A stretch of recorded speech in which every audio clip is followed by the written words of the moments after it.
Hello, welcome to WB study. আজ আমরা ICDS পরীক্ষার কিছু গুরুত্বপূর্ণ জিকে নিয়ে আলোচনা করব। শুরু করা যাক প্রথম প্রশ্ন। দেখো, প্রথম প্রশ্ন কি বলেছে, আইসিডিএস কথাটির পুরো নাম কি? তাহলে আইসিডিএস কথাটির পুরো নাম হলো ইন্টিগ্রেটেড চাইল্ড ডেভেলপমেন্ট সার্ভিস। পরবর্তী 2 নম্বর প্রশ্ন কি বলেছে, আইসিডিএস হলো একটি কী জাতীয় প্রকল্প? আইসিডিএস হলো শিশু ও নারী বিকাশ প্রকল্প। পরবর্তী 3 নম্বর প্রশ্ন কি বলেছে, আইসিডিএস প্রকল্পটি কবে চালু হয়? এই প্রকল্পটি চালু হয় 1975 সালে 2রা অক্টোবর। দেখো, পরবর্তী 4 নম্বর প্রশ্ন কি বলেছে, যে মিড ডে মিল প্রকল্প চালু হয় কত সালে? সঠিক উত্তর হয়ে যাবে 1995 সালে মিড ডে মিল প্রকল্প চালু হয়। 5 নম্বর প্রশ্ন কি বলেছে, সবুজ সাথী প্রকল্প কোন সুবিধা প্রদান করা হয়? এই প্রকল্পে কি দেওয়া হয়? সাইকেল দেওয়া হয়। 6 নম্বর প্রশ্ন কি বলেছে, বিশ্ব থ্যালাসেমিয়া দিবস কবে পালিত হয়? বিশ্ব থ্যালাসেমিয়া দিবস পালিত হয় 8ই মে। দেখো, পরবর্তী 7 নম্বর প্রশ্ন কি বলেছে, কোন তারিখে শিশু দিবস পালিত হয়? তাহলে শিশু দিবস পালিত হয় 14ই নভেম্বর। এটি জওহরলাল নেহরুর জন্মদিন উপলক্ষে করা হয়। পরবর্তী 8 নম্বর প্রশ্ন কি বলেছে, বেটি বাঁচাও বেটি পড়াও অভিযান কবে শুরু হয়?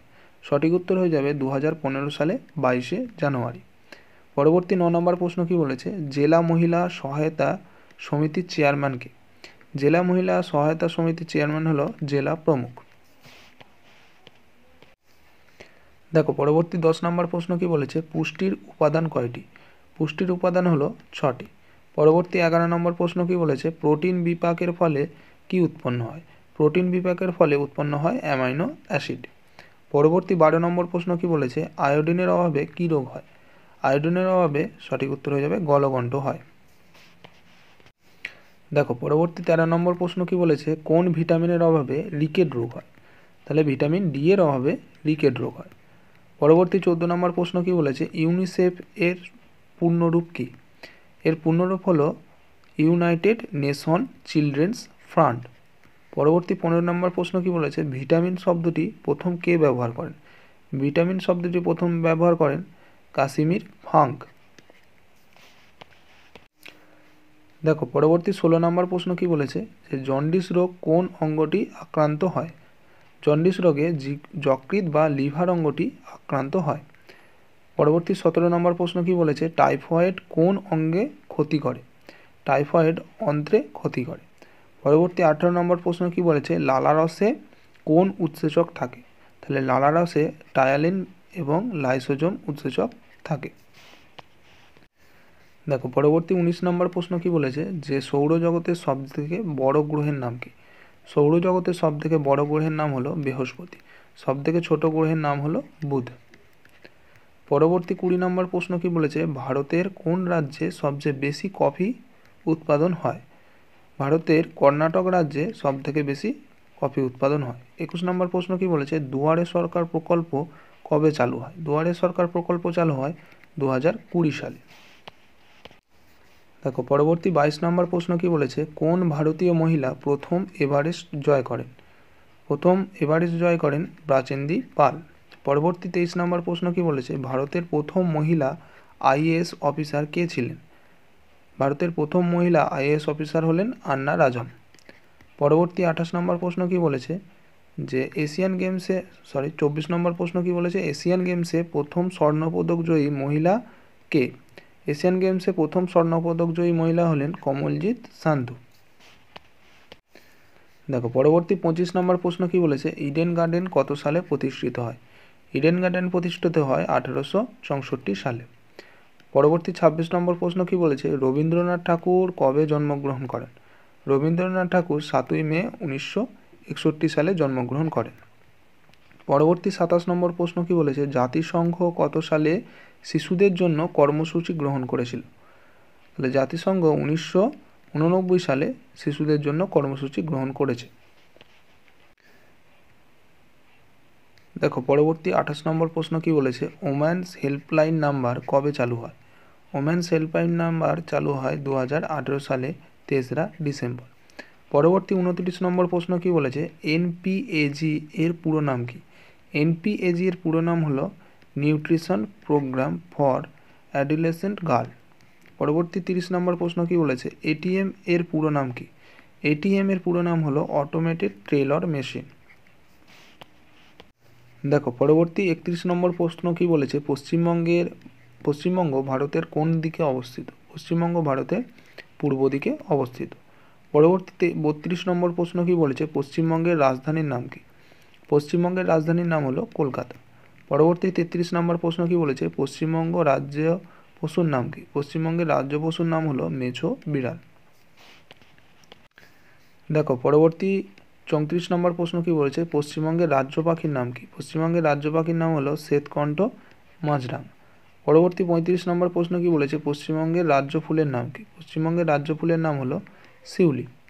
পরবর্তী 36 নম্বর প্রশ্ন কি বলেছে, পশ্চিমবঙ্গের রাজ্য গাছের নাম কি? পশ্চিমবঙ্গের রাজ্য গাছের নাম হলো ছাতি।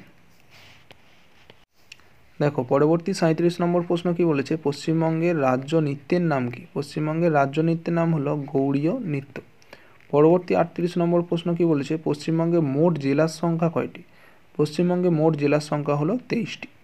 পরবর্তী 39 নম্বর প্রশ্ন কি বলেছে, পশ্চিমবঙ্গের দীর্ঘতম নদীর নাম কি? পশ্চিমবঙ্গের দীর্ঘতম নদীর নাম হলো গঙ্গা। দেখো পরবর্তী 40 নম্বর প্রশ্ন কি বলেছে, আলিপুর চিড়িয়াখানা কোথায় অবস্থিত? আলিপুর চিড়িয়াখানা কলকাতা পশ্চিমবঙ্গে অবস্থিত বা পশ্চিমবঙ্গের কলকাতায় অবস্থিত। 41 নম্বর প্রশ্ন কি বলেছে, কলকাতার কবে মেট্রো রেল চালু হয়? কলকাতায় মেট্রো রেল চালু হয় 1984 সালে। পরবর্তী 42 নম্বর প্রশ্ন কি বলেছে, হুগলি জেলার সদর শহরের নাম কি? হুগলি জেলার সদর শহরের নাম হলো চুঁচুড়া। দেখো পরবর্তী 43 নম্বর প্রশ্ন কি বলেছে, পূর্বে হুগলি জেলা কোন জেলার অংশ ছিল? পূর্বে হুগলি জেলা বর্ধমান জেলার অংশ ছিল। পরবর্তী 44 নম্বর প্রশ্ন কি বলেছে, কত সালে হুগলি জেলা তৈরি হয়েছিল? 1995 সালে হুগলি জেলা তৈরি হয়েছিল। 45 নম্বর প্রশ্ন কি বলেছে, হুগলি জেলার কোন ওলন্দাজদের বাণিজ্য কুটির ছিল? হুগলি জেলা চুঁচুড়াতে ওলন্দাজ বাহিনীর কুটির ছিল। দেখো পরবর্তী 46 নম্বর প্রশ্ন কি বলেছে, যে হুগলি জেলায় কয়টি পৌরসভা আছে? সঠিক উত্তর হয়ে যাবে 11টি পৌরসভা আছে। 47 নম্বর প্রশ্ন কি বলেছে, যে হুগলি জেলা দুধ উৎপাদনে পশ্চিমবঙ্গের মধ্যে কত স্থান দখল করে আছে? সঠিক উত্তর হয়ে যাবে 3য় স্থান দখল করে আছে। 48 নম্বর প্রশ্ন কি বলেছে, ভারতের দ্বিতীয় বৃহত্তম শিল্পাঞ্চল কোনটি? ভারতের দ্বিতীয় বৃহত্তম শিল্পাঞ্চল হলো হুগলি শিল্পাঞ্চল। দেখো পরবর্তী 49 নম্বর প্রশ্ন কি বলেছে, আরামবাগ কিসের জন্য বিখ্যাত? আরামবাগ হলো মুরগির হ্যাচারি শিল্পের জন্য বিখ্যাত।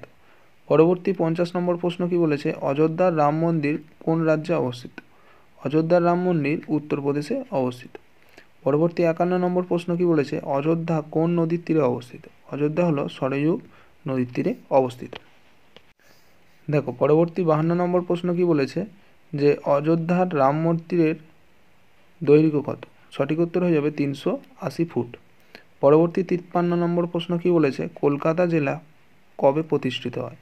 কলকাতা জেলা 1947 সালে প্রতিষ্ঠিত হয়। পরবর্তী 54 নম্বর প্রশ্ন কি বলেছে, কলকাতা জেলার সদর শহর কোনটি? কলকাতা জেলার সদর শহর হলো কলকাতায়। দেখো পরবর্তী 55 নম্বর প্রশ্ন কি বলেছে, কলকাতা কোন নদীর তীরে অবস্থিত? কলকাতা হলো হুগলি নদীর তীরে অবস্থিত। 56 নম্বর প্রশ্ন কি বলেছে, কলকাতার হিন্দু কলেজের বর্তমান নাম কি? কলকাতা হিন্দু কলেজের বর্তমান নাম হলো প্রেসিডেন্সি কলেজ। পরবর্তী 57 নম্বর প্রশ্ন কি বলেছে, চিংড়ি মাছের রেচন অঙ্গের নাম কি? চিংড়ি মাছের রেচন অঙ্গের নাম হলো সবুজ গ্রন্থি। দেখো পরবর্তী 58 নম্বর প্রশ্ন কি বলেছে, বিদ্যুৎ পরিমাপের এককের নাম কি? বিদ্যুৎ পরিমাপের এককের নাম হলো কুলম্ব। পরবর্তী 59 নম্বর প্রশ্ন, বৃক্কের ভেতরের স্তরকে কি বলে? বৃক্কের ভেতরের স্তরকে বলে মেডেলা। পরবর্তী 60 নম্বর প্রশ্ন কি বলেছে, বৃক্কের গঠনগত ও কার্যগত এককের নাম কি? বৃক্কের গঠনগত ও কার্যগত এককের নাম হলো নেফ্রন।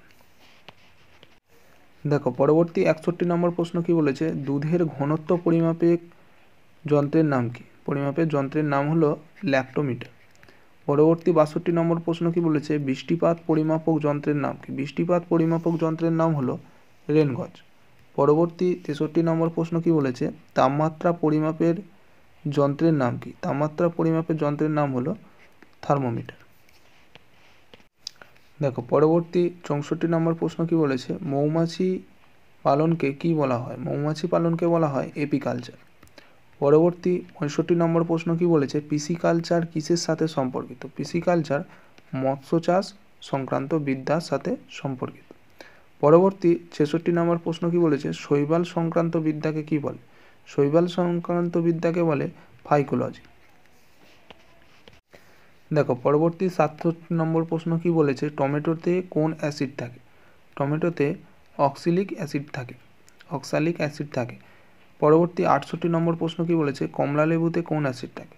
কমলা লেবুতে সাইট্রিক অ্যাসিড থাকে। পরবর্তী 69 নম্বর প্রশ্ন কি বলেছে, মানুষের বৈজ্ঞানিক নাম কি? মানুষের বৈজ্ঞানিক নাম হলো হোমো সাপিয়েন্স। হাইপোক্যালেমিয়া রোগের কারণ কি? দেখো পটাশিয়ামের অভাবে হাইপোক্যালেমিয়া রোগ হয়। পরবর্তী 71 নম্বর প্রশ্ন কি বলেছে, শব্দ যেতে পারে না কিসের মধ্যে দিয়ে? তাহলে শূন্যের মধ্যে দিয়ে শব্দ যেতে পারে না। 72 নম্বর প্রশ্ন কি বলেছে, রবি শস্য কোন মাটিতে ভালো জন্মায়? রবি শস্য পলি মাটিতে ভালো জন্মায়।